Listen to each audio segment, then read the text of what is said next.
It's the WP Minute. This episode is brought to you by Easy Support Videos. Support your WordPress users by uploading your own screencasts and videos right into the WordPress admin. Learn more at easysupportvideos.com.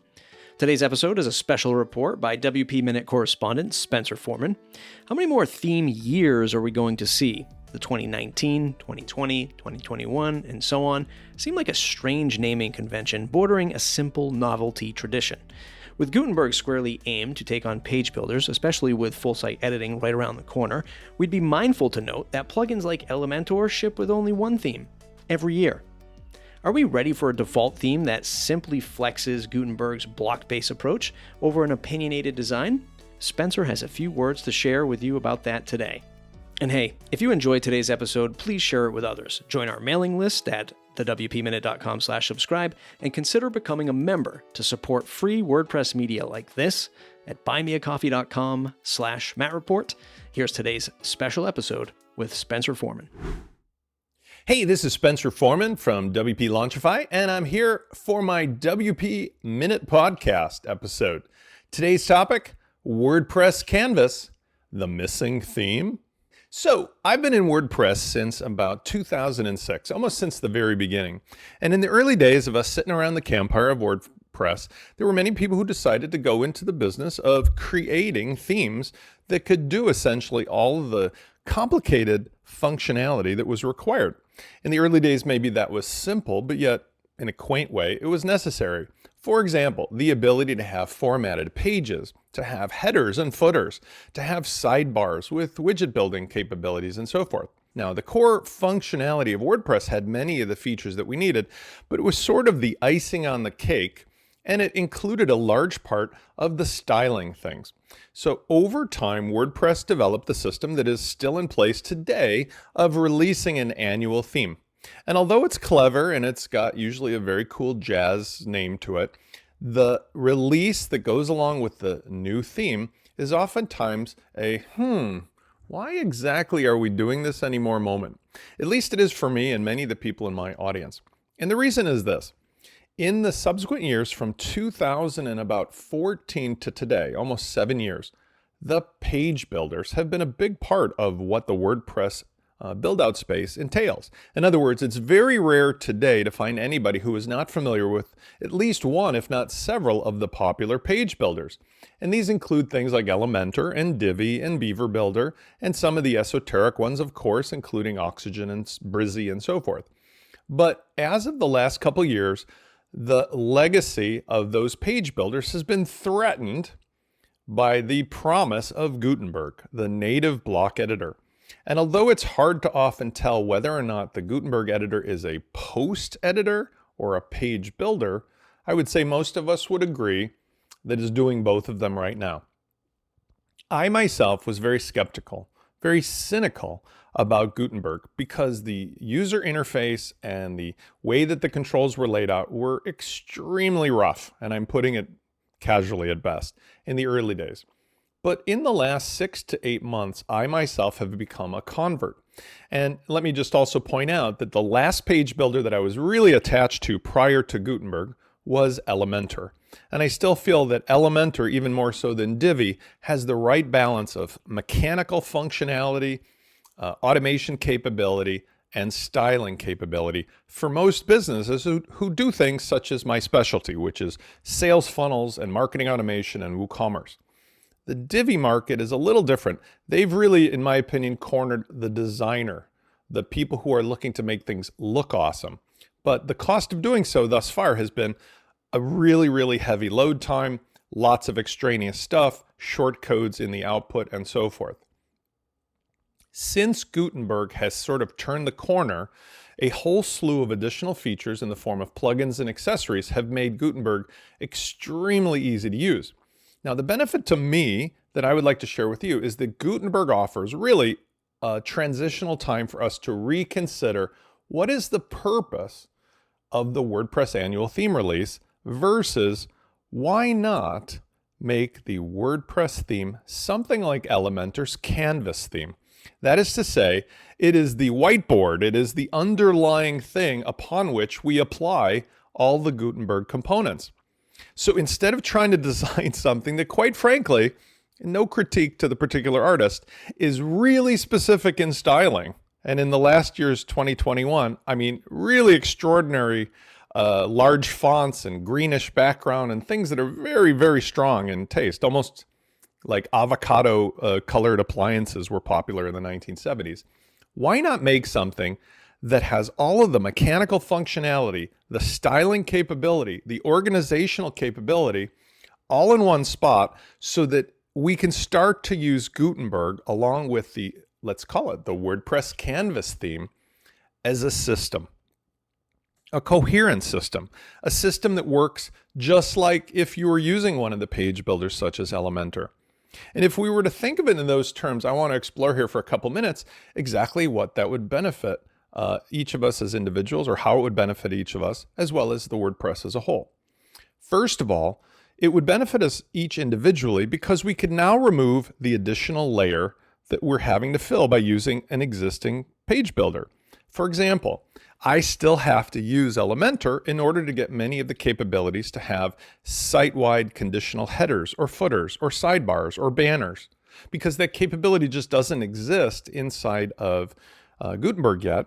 And even when I'm using a plugin, it needs to be at the level of the theme. The theme needs to define for all of us as a whole. It is the layer where you find all of the setups, all of the styling, all the global defaults. The page builder element should be focused upon the content on a page or post basis. The theme should be focused on how does it all come together in the look and the feel and the conditionals and the rest of the things we're describing. Now, there is a theme that's currently doing this really well as a comparative. If you were to, for example, use the Cadence theme for Gutenberg, and you use the Cadence blocks, the free ones or the Pro, you will find an experience, much like I did, that is pretty close to almost everything you'd ever need and more. The only times that I think about what else would be necessary would be, the things I just mentioned about theme building. I mean, global theme components. I would like to have the ability to make a global header, a global footer, without necessarily having to resort to what's in the particular Cadence theme. It would be much more interesting to me if the native WordPress theme was there. Now, it doesn't mean that you couldn't choose to use other specialized themes, so I don't think we'd be cutting into the marketplace or pushing people out, but it would be an amazing alternative if you could describe to somebody whether and why they should come to WordPress by saying, here's what you do to start. You turn on the default WordPress Canvas theme. Then you go to a page or a post, you drop some blocks in place or a pattern in place, and then you save it, and you're done. Because that's the kind of experience you get now on Wix or Weebly or Squarespace or Shopify or any of the other SaaS platforms. But in WordPress, there's a conversation that goes something like this. First, you must decide where your site is hosted. Then you have to load all the WordPress underlying components, including the plugins. Now, when you go to make a post or a page, you have to decide which theme to use. Oh, don't use that one because now you got to style it. Oh, don't use that one because now you got to wait, no, you have a page builder. Wait a second, hold on. And then even when you get it in place, we have the legacy of things like the customizer. Now, there was a moment in time, and I'm using my memory, it was maybe 4 or 5 years ago, when we all believed that the customizer was going to be the answer to all of our prayers, that it was going to hold all of the things across the board, no matter which theme you used and which plugins you used, for the styling and the conditionals and the things we're talking about. But that proved to be a false promise.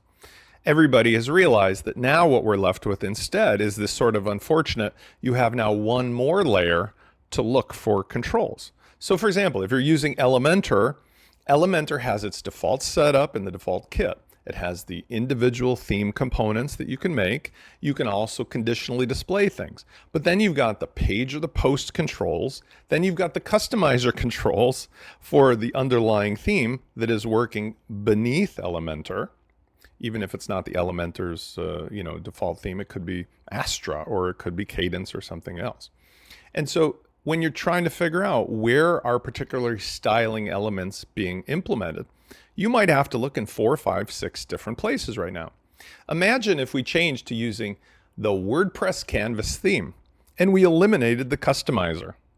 We would now have a situation where you have one theme that controls all of the components of the sandwich, the header, the footer, the sidebar, the main content. It would have a standard set of default colors, a standard set of default controls for things like where things will show up based upon conditionals such as the user, their logged in status, whether if there's marketing automation, whether they have things in a WooCommerce cart. And best of all, when we want to build accessories using the Gutenberg blocks or the plugins that make those happen, we now know there is a standardized space, a whiteboard that everybody knows in advance that will result in things looking the same.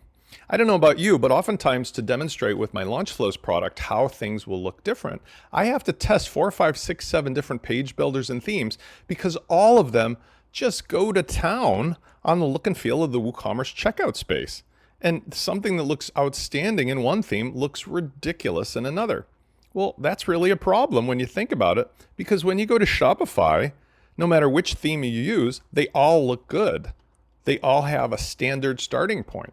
And I think that's something that we're missing out. So what are your choices in the meantime, until or unless something happens where they change the annual WordPress theme du jour into the standard theme? Well, I would recommend that you do consider looking at Gutenberg and you use the accessory block plugins that make it really special and simple to drop in place things that, quite frankly, are faster than using an extra page builder.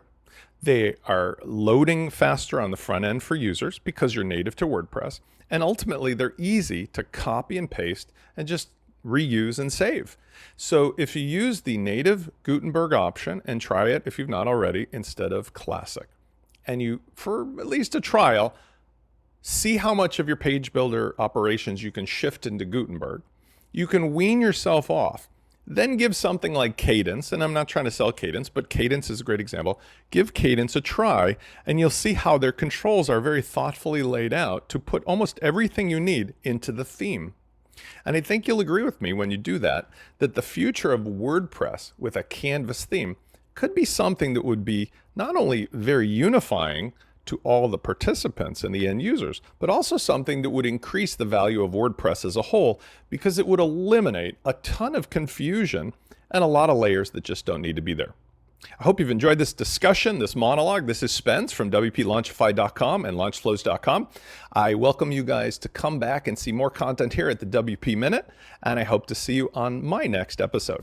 Thanks for a thought-provoking episode, Spencer. We're excited to have you back as our regular WP Minute correspondent. If you enjoyed today's episode, don't forget to share this on social media. Join our newsletter at the WPMinute.com/subscribe. And if you're interested in becoming a member supporting free WordPress media like this, head on over to buymeacoffee.com/MattReport. That's buymeacoffee.com/MattReport. For $79 a year, you support the show and get access to our private Discord where you can become, well, a WP Minute producer and get involved with creating the news every week here at the WP Minute. Okay, thanks for listening, and we'll see you in the next episode.